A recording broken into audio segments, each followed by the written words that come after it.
আজই ডাউনলোড করুন আর এনজয় করুন আপনার পছন্দের শো। আনন্দী ঘোষ থেকে আনন্দী লাহিড়ী হয়ে উঠলাম, মানে একজন সাধারণ নার্স থেকে এই যে একজন নিউরোসার্জন হয়েছি, সেটাও কিন্তু আমার এই স্যারের জন্যই হয়েছি। স্যার আর এই আমার এই বাড়ি সবাই মিলে কিন্তু আজকে আমাকে এই জায়গায় পৌঁছতে সাহায্য করেছে। আমার এখনো চোখে ভাসে সেই দিনটা, যেদিন আনন্দী প্রথমবার আমাদের বাড়িতে এলো।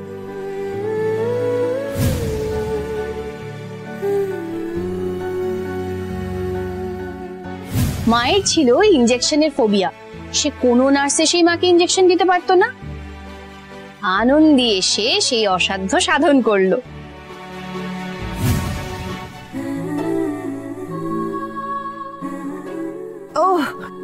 কি কামড়ালো রে? কিছু না তো, পিঁপড়ে মনে হয়। জামি জামি জামি, তুমি ওই ছক্কা বাজে খাওয়া। আরে পাস, দারুণ বুদ্ধি তো।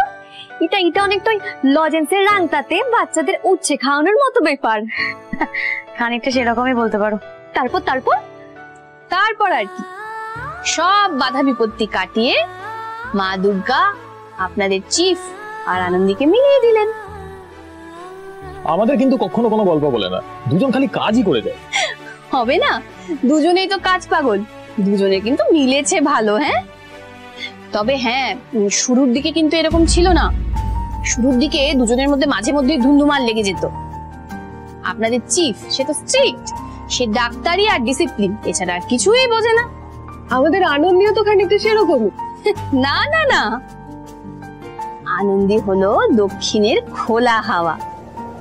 ও যেমন ভালোবাসতে জানে, তেমনি সকলের থেকে ভালোবাসা আদায় করে নিতেও পারে। মিষ্টি কথার পাচন আনন্দী। ওই তো ধীরে ধীরে আপনাদের ওই কাঠখোট্টা চিফকে ভালোবাসার মানে বোঝালো। ওই কাঠখোট্টা মানুষটাকে নিজের সর্বস্ব দিয়ে বদলে দিয়েছে এই আনন্দী। এই যে আমার ছেলে, তার কিন্তু সংসারে কোনো মন ছিল না, সে বিভাগী হতে চেয়েছিল।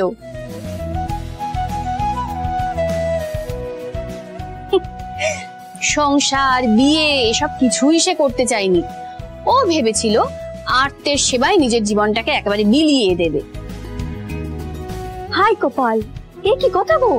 চিফের মাথায় এমন কে ঢুকেছিল? সেই ভূত ওর ঘাট থেকে নামিয়েছে এই আনন্দী। তবে এবার আমি একটু আমার কথা বলি। এই যে আমি আনন্দী ঘোষ থেকে আনন্দী লাহিড়ী হয়ে উঠলাম, মানে একজন সাধারণ নার্স থেকে এই যে একজন নিউরোসার্জন হয়েছি, সেটাও কিন্তু আমার এই স্যারের জন্যই হয়েছি। স্যার আর এই আমার এই বাড়ি সবাই মিলে কিন্তু আজকে আমাকে এই জায়গায় পৌঁছতে সাহায্য করেছে। তাহলে স্যারের অপারেশন যে তোমার হাতে হবে, সে তো নিয়তেই ঠিক করে রেখেছিল গো। শুধু অপারেশন হয়নি, সাকসেসফুলি হয়েছে। আর চিফ তাড়াতাড়ি সুস্থ হয়ে যাবে, তাতে আমার কোনো ডাউট নেই। একবার শুধু জ্ঞানটা ফিরুক, তারপর হীর রাঞ্ঝা রোমিও জুলিয়েট আর আমাদের আদি আনন্দী। হ্যাঁ